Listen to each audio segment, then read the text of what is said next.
అందరూ వాళ్ళ లవర్స్తో వస్తే నేనైతే బీటెక్ నుంచి వీడితోనే వస్తున్నాను. అందరికీ నమస్తే మా. సో ఈరోజు మనం అరుణాచలం నుంచి బయలుదేరిపోతున్నాము. సో ఎక్కడికి వెళ్తున్నాం అంటే పాండిచ్చేరి వెళ్తున్నాము. అరుణాచలం నుంచి 100 కిలోమీటర్లు. మనకి ఎప్పుడు బస్సులు అయితే అవైలబుల్గా ఉంటాయి. సో మన రూమ్ దగ్గర నుంచి నియర్లీ 1 కిలోమీటర్ బై వాక్గా వెళ్ళిపోయి ఉంటే అరుణాచలంలో బస్సులు అయితే ఉంటాయి. అరుణాచలం నుంచి 2.5 hours అయితే జర్నీ ఉంటుంది. మా ముగ్గురికి కలిపి 290 రూపాయల టికెట్ పాండిచ్చేరికి అరుణాచలం నుంచి. ఇంకా పాండిచ్చేరిలో అయితే దిగేసామన్నమాట. నైట్ 7:30 అలా అయిపోయింది పాండిచ్చేరి వెళ్ళే లోపల. సో ఇంకా మేము బస్సులో వస్తుండగానే పాండిచ్చేరిలో అయితే ఒక రూమ్ బుక్ చేసుకున్నాము. సో ఉదయ ఇన్ అని. బస్ దిగిన దగ్గర నుంచి నియర్లీ 100 మీటర్స్, జస్ట్ 100 మీటర్స్ ఉంటుంది వాక్ అంతేను ఈ ఉదయ ఇన్కి. సో మాకు రూమ్స్ కాస్ట్ వచ్చేసి 48 అవర్స్కి 2,900 అలా పడింది ముగ్గురికి గాను. సో రూమ్స్ కూడా చాలా చీప్ అనిపించింది. రూమ్ కూడా చాలా నీట్గా చాలా బాగుంది. చూపిస్తాను రూమ్ అన్నీ.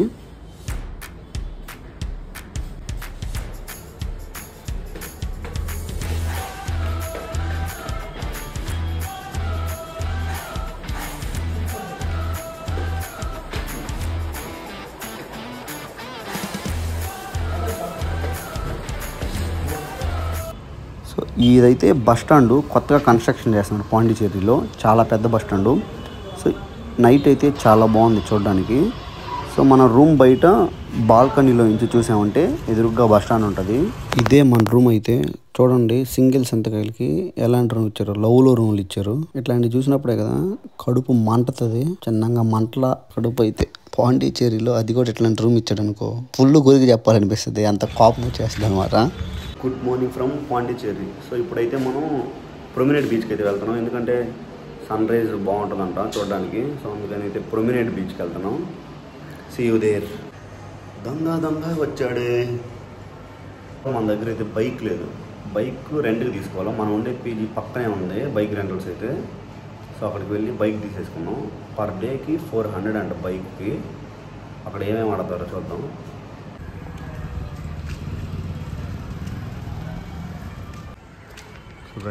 ఇదే మేము ఉండే ఏరియా అయితే.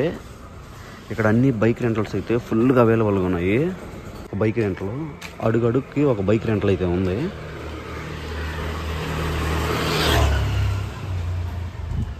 మా రూమ్ దగ్గర నుంచి చాలా బైక్ రెంటల్స్ అయితే ఉన్నాయి. సో అందరిని అడిగితే 400 చెప్పారు. ఇంక ఈ అన్న వచ్చేసి బేరం కొట్టేసాం అనమాట 300కి. సో ఒక్కొక్క బైక్ 300, 2 స్కూటీలు ఇచ్చేసారు.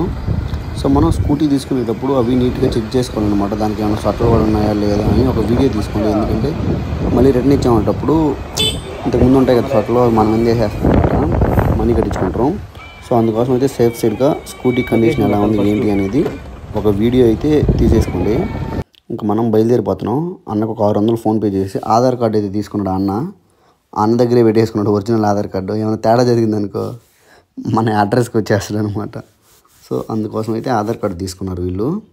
హెల్మెట్ కూడా ఏమీ లేదు. ఎందుకంటే పాండిచ్చేరిలో అవేం అవసరం లేదంట, ఎవరు ఆపరంట. ఎర్లీ మార్నింగ్ అయితే పాండిచ్చేరి చాలా బాగుంది చూడడానికి. అలా మంచు పడుతూ మేము ఉండే రూమ్ దగ్గర నుంచి ఒక 5 కిలోమీటర్స్ అయితే ఉంటుంది బీచ్ దగ్గరికి.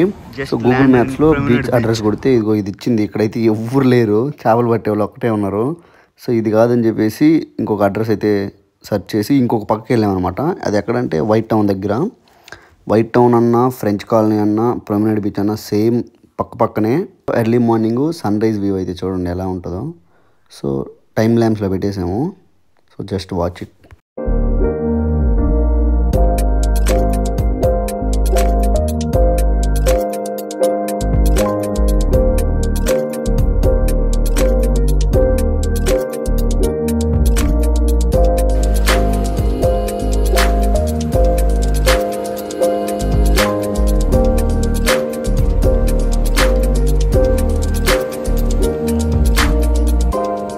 సన్ రైజ్ చూసారు కదా, చాలా బాగుంటుంది ఇక్కడ. సో ఎవరైనా పాండిచ్చేరి వచ్చినప్పుడు సండే ఎర్లీ మార్నింగ్ అని వెళ్ళారనుకో బీచ్ అందాలు అయితే చాలా బాగుంటాయి. పాపలతో మంచి సముద్రపు నుంచి వచ్చే అలలతో చాలా బాగుంటుంది అనమాట చూడడానికి. ఎర్లీ మార్నింగే వెళ్ళండి, ఈవినింగ్ వెళ్ళకండి. ఈవినింగ్ వైట్ టౌన్లో చాలా బాగుంటుంది చూడడానికి. బీచ్లో ఎటు చూసినా జంటలే భయ్యా. ఇదేం కర్మరా అనిపించింది మాకైతే. లిటరల్లీ ఏడుపు వచ్చింది. ఏడవలేక మొహం మీద చిరునవ్వుతూ ఉన్నాము. అంటే ఇట్లాంటి ప్లేస్లకు వచ్చినప్పుడు ఖచ్చితంగా జరగదు, అది ఎవరికైనా కామన్ అది. సో పాండిచ్చేరి బీచ్లో నేను ఒక మంచి విషయం చూశాను అనమాట. ఏంటంటే ఇక్కడ సండే టైమ్స్ బీచ్లో చెత్త అంతా పడేసి ఉంటారు కదా, సో కొంతమంది సపోర్ట్ చేసి ఆ చెత్తనంతా క్లీన్ చేస్తారనమాట, డస్ట్బిన్స్లో వేసేస్తారు.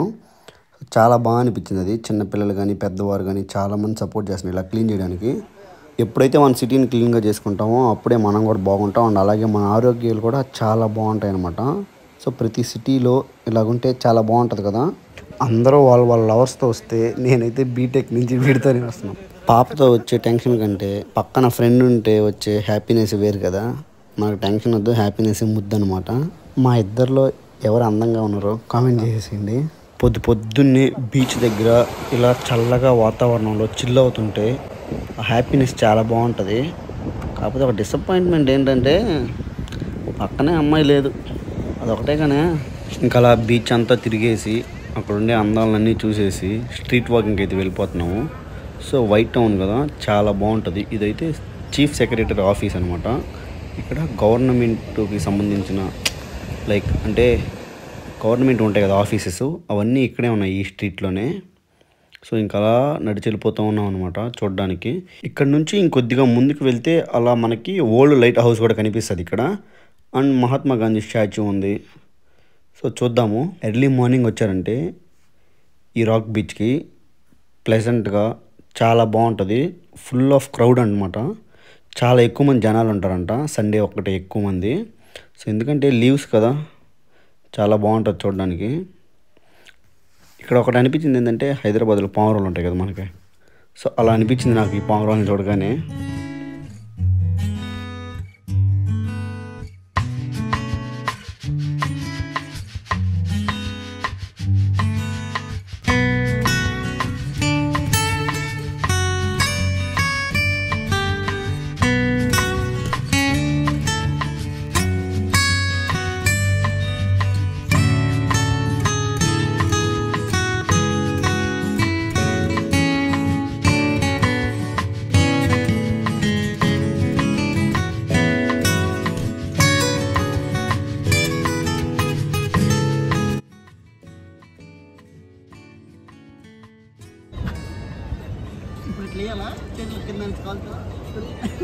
కూర్చో గొంతులోకి వచ్చేసి టిఫిన్ చేసి వచ్చామంటే.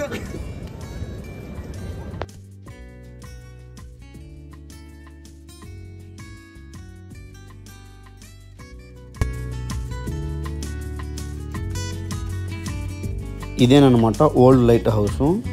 సో బాగుంది.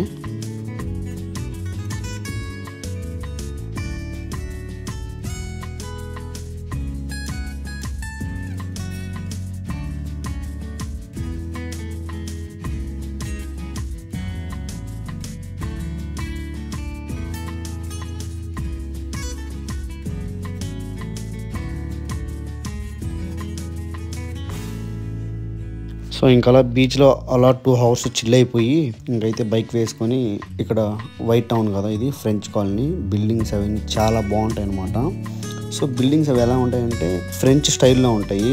సో వుడెన్ డోర్స్ కానీ బయట నుంచి చూడడానికి సేమ్ యాజ్ ఫ్రెంచ్లో బిల్డింగ్స్ ఉంటాయి కదా, సో అలాగే డిజైన్ చేశారంట ఇక్కడ. అందుకనే ఇక్కడికి జనాలు కూడా చాలా ఎక్కువ మంది వస్తారు చూడడానికి. నైట్ టైం అయితే ఇంకా చాలా బాగుంటుంది వ్యూ, ఫుల్ ఆఫ్ లైట్స్తో అసలు ఫుల్గా ఉంటారు జనాలు అయితే. అండ్ అలాగే ఇక్కడ మొత్తం బిల్డింగ్స్ వైట్ కలర్లోనే ఉంటాయి. సో అందుకోసం దీనికి వైట్ టౌన్ అని కూడా పేరు ఉందన్నమాట. సో దీన్ని ఇక్కడ 3 names ఉన్నాయి వీటికి, ఫ్రెంచ్ కాలనీ అన్న, వైట్ టౌన్ అన్న, అండ్ అలాగే రాక్ బీచ్ కానీ ప్రమినెంట్ బీచ్ కానీ మొత్తం ఇక్కడేనమాట. ఇదే ఈ ఏరియాలోనే మొత్తము. అండ్ అలాగే ఇక్కడ గ్రీనరీ, చుట్టూ చెట్లేను, మొత్తం పచ్చందనమే. ఆక్సిజన్ కూడా చాలా బాగా దొరుకుతుంది ఇక్కడ. అండ్ అలాగే బీచ్ పక్కనే కదా ఇదంతా టౌను. సో చాలా బాగుంది. బ్రతికితే ఇట్లాంటి దగ్గర బ్రతకాలనిపిస్తుంది, అట్లా ఉందనమాట. అండ్ ఇక్కడ అలాగే చాలా రెస్టారెంట్స్ ఉన్నాయి. ఏంట్రా ప్రతి ఇంట్లో జనాలు ఎవరు లేరని చూస్తా ఉన్నాము, బట్ ఇక్కడ ఏంటంటే అన్ని రెస్టారెంట్లేనమాట. లోపలికి వెళ్ళామనుకో జోబులు చిల్లు పడిపోతాయి. కాస్ట్ అలా ఉంటుంది, ఎందుకంటే ఫ్రెంచ్ స్టైల్ కదా. అండ్ ఇంటీరియర్ డిజైన్ కూడా చాలా బాగుంటుందంట. ఇంకా మనమైతే ఈ ఫ్రెంచ్ కాలనీలో చక్కర్లు కొట్టేసి ఇంకా ఆరావెల్లి మ్యాథ్రి మందిరికి అయితే బయలుదేరిపోయాము. సో ఫ్రెంచ్ కాలనీ నుంచి నియర్లీ ఒక 18 to 20 kilometers ఉంటుంది. మనమైతే మ్యాథ్రి మందిరికి అయితే వచ్చేసాము. సో ఈ ఫుల్ వీడియో ఇంకొకటి అయితే అప్లోడ్ చేస్తాను. ఈ లోపల ఈ వీడియోకి లైక్ చేసి షేర్ చేయండి. అలాగే మన ఛానల్ అయితే సబ్స్క్రైబ్ చేసుకోవడం మర్చిపోకండి. Thank you.